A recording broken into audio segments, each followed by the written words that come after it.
Salve, sono Mario Viviano, assessore del Comune di Alcamo con delega alle opere pubbliche e ai servizi scolastici.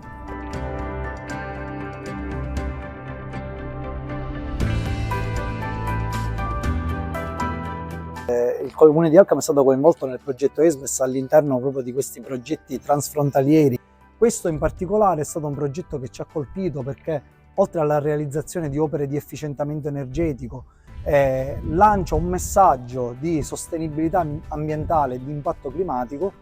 legato a un pubblico particolare che era proprio quello delle scuole. L'ambiente scolastico all'interno del quale si è inserito il progetto ESMES con il messaggio che ha voluto lanciare ha trovato, devo dire, dei ragazzi veramente attenti e bravi nel percepire immediatamente, ma anche nel mettere in atto tutte queste pratiche, queste buone prassi legate, diciamo, alla sostenibilità ambientale e al risparmio energetico.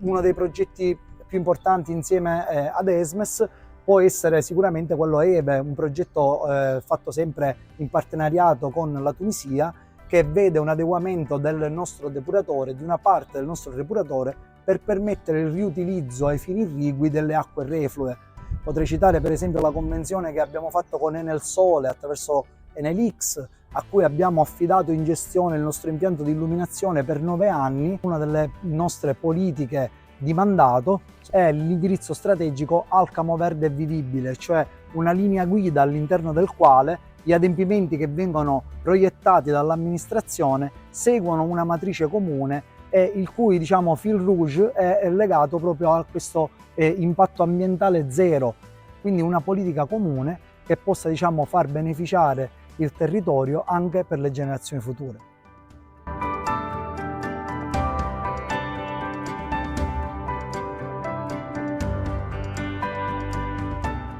Vari sono stati nell'escalation del progetto i punti di coinvolgimento degli studenti, a partire da un contest con rappresentazioni di arte grafiche che è stato svolto proprio al piano di sopra di questo edificio, in cui i ragazzi ci hanno mostrato, hanno disegnato quelle che sono secondo loro le buone prassi da adottare non solo a scuola ma anche a casa per cercare di rendere più sostenibile il nostro territorio. Ogni scuola coinvolta all'interno del progetto ha installato un misuratore di energia attraverso il quale poteva monitorare, ha continuato a monitorare l'energia immessa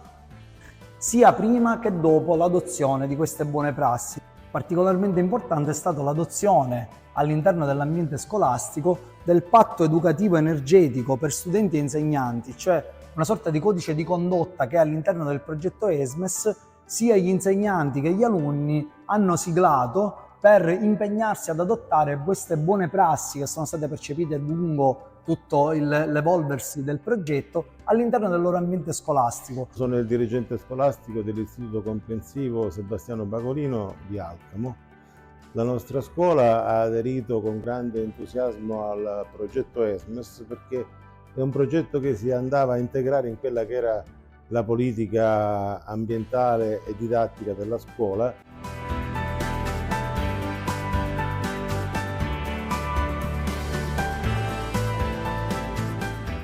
Innanzitutto i ragazzi hanno preso coscienza dell'aspetto energetico perché abbiamo fatto dei lavori di misurazione dei consumi energetici.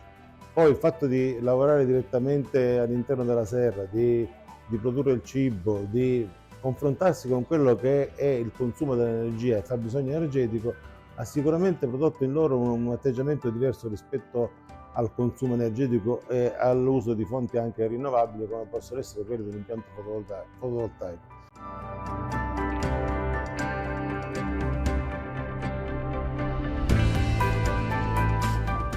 La collocazione dell'impianto da 15 kW di picco ci ha consentito di coprire gran parte dei nostri consumi energetici, un risparmio notevole dal punto di vista energetico e ovviamente anche economico.